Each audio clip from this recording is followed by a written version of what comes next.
Hey, it's Matt. I'm back with another small 10 by 7 inch transparent watercolor.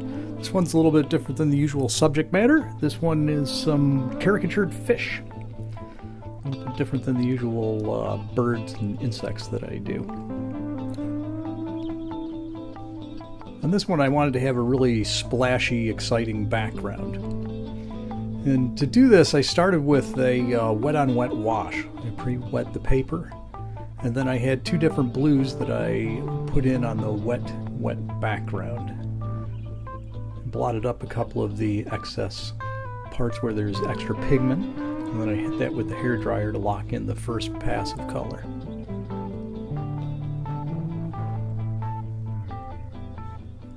After that, I went about splashing on a bunch of different blues.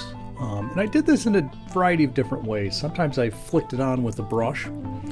And once I had the first layer down, I'd hit it with the hairdryer. I'd put on another layer, hit it with the hairdryer to kind of lock in those colors so they didn't bleed into each other.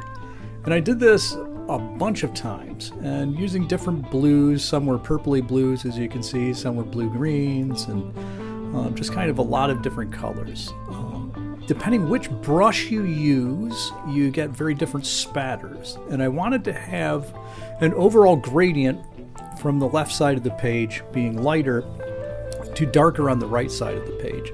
Thought this would help with the overall motion because I wanted to show the front fish kind of exploding and running away from the fish that's on the far right.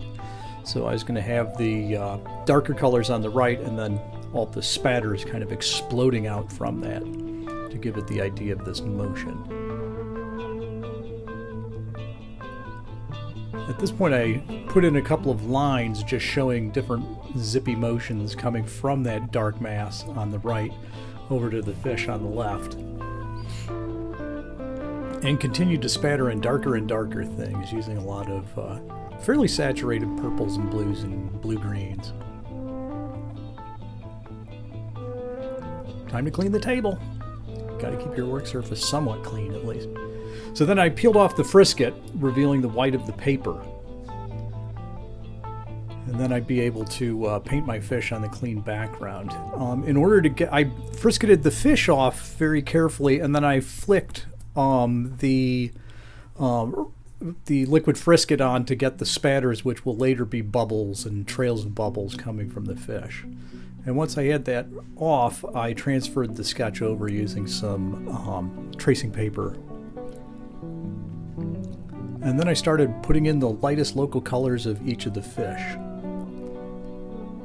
One thing I tend to do, it's hard to make blue fish look right because usually their background's bluish, being water. Sometimes I've done blue where I've made the water more greenish and things like that.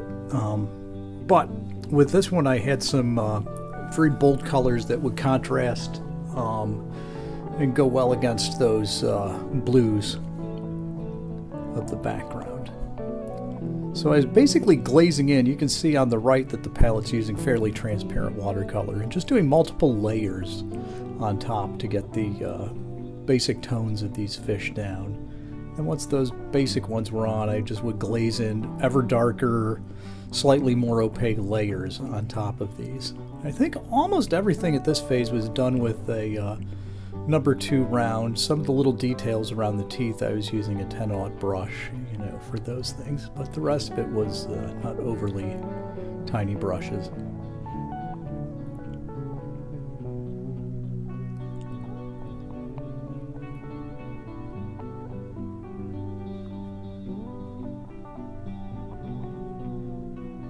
One of the things I really like doing about these is that, if you're doing regular illustration work, for clients, you'll hear, that artery needs to be moved over 1/4 of an inch, and this is a little too thick, and there's all these, if you're doing medical work, you've got to be very accurate. With these, where it's just a caricature, and you're doing it for yourself, who cares? Whatever you do is right, so that's kind of fun. You pick the colors you want, and you just, as long as they look crazy and absurd, I figure it's right.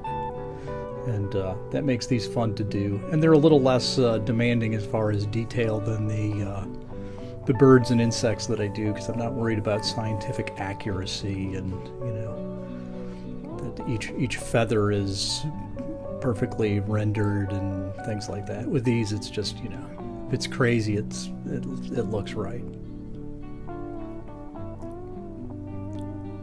And you can make up all the different color patterns on your fish and things, which is always fun. Just be a little crazy and creative.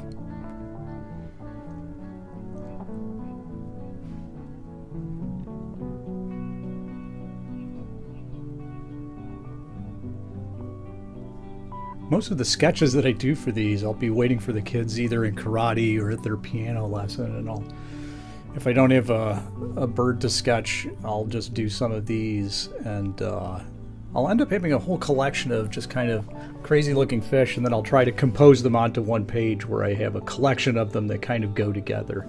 So in this one I had this kind of deranged looking seahorse guy, and I had these other ones that looked kind of fearful, and I thought, oh, it would be fun to have these guys running away from the seahorse, because usually seahorses are usually just portrayed as these, you know, beautiful, benevolent creatures. I thought it'd be fun to kind of push it more in the kind of that sociopathic seahorse chasing the rest of the guys around. So once the fish were pretty much done, it was time to just go around and render all these thousands of little bubbles. And the bubbles they take a long time, but they're kind of fun to do because you're using all these reflecting colors of the fish in there. So the bubbles next to the seahorse that's yellow has a lot of yellows in it, and you know, you'll have some of those greens and reds or pinks next to the other ones. And in the end, they look like they make sense, but you're just kind of imagining the scene and trying to make it look right, pretending what the lighting system would look like on this. There's no photo reference for these things. You're just kind of using what kind of would look right in your mind and from what you know of photography and lighting things to make it look like a convincing, crazy world that these fish live in.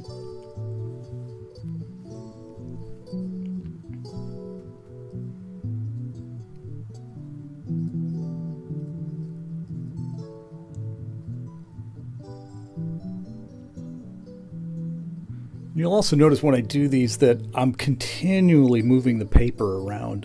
There's a tendency, I think, to keep it in the same format you're going to paint it. You know, if it's a horizontal, always leave it that way with the top up and the bottom down.